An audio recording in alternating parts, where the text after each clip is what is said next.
माता उसे उठाकर उसकी गंदगी को साफ करती है और उसे दुलारती है। धीरे धीरे शिशु रूप से वह बालक बनता है। तब उसे माता पिता की आज्ञा मानकर विद्या अध्ययन के लिए गुरुकुल में जाना होता है। विद्या प्राप्त करने के बालक को कई वर्ष बीत जाते हैं। तब वह तरुण हो चुका होता है। फिर विवाह होता है, घर में स्त्री आ जाती है। तब वह ग्रस्त जीवन के मुंह में फंसकर कमाने की चिंता करने लगता है। यदि दरिद्र है तो दूसरों के सुख चैन को देखकर ईर्ष्या करता है, और संपन्न है तो भौतिक सुखों में इस तरह डूब जाता है कि भूल कर भी परमात्मा की याद नहीं आती।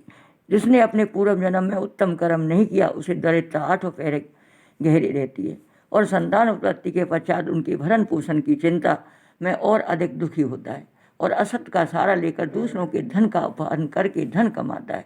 वही मनुष्य वृद्धावस्था में अत्यंत दुख भोगता है।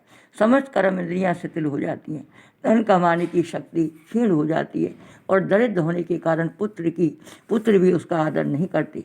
तब पछताते हुए वह सोचने पर विवश हो जाता है कि मैं उस बूढ़े बैल के समान हो गया हूँ जिसमें काम करने की शक्ति शेष नहीं है। इसी कारण मेरे पुत्र मेरे खाने पीने का भी ध्यान नहीं करते। उपरोक्त विधि से देवहूति को ज्ञान का उपदेश देते हुए श्री हरि नारायण के साक्षात अवतार कपिल देव जी बोले, हे माते, तरुणाई बीतने के पश्चात वृद्धावस्था का आगमन होते ही कानों को कम सुनाई देता है, आँखों की ज्योति कम हो जाती है, तरह तरह के कष्ट रोग व्याधा से तन ग्रसित हो जाता है। तब वह मनुष्य मृत्यु की कामना करता है, किंतु विधि के विधान से लिखी आयु से पूर्व प्राणी की मृत्यु नहीं होती।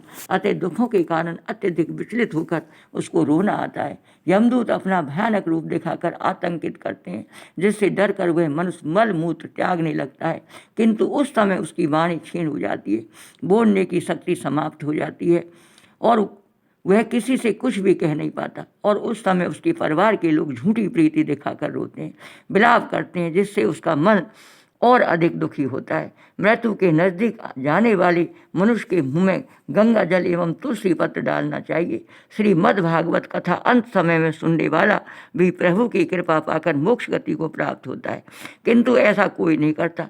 सिर्फ दिखावे के लिए उसके पास बैठकर रोते हैं, उसकी आत्मा को और अधिक कष्ट रोकर पहुँचाते हैं। इस तरह से कपिल देव जी भगवान अपनी माता को ज्ञान का उपदेश दे रहे हैं। गुरु राधा रानी की जय। कृष्ण की श्री कृष्ण गोविंद हरे मुरारी, हे नाथ नारायण वासुदेवा। गैया की जय जय, मैया की जय जय, मोरे मुकुट मुरली वाले की जय जय। श्री कृष्ण गोविंद हरे मुरारी, हे नाथ नारायण वासुदेवा।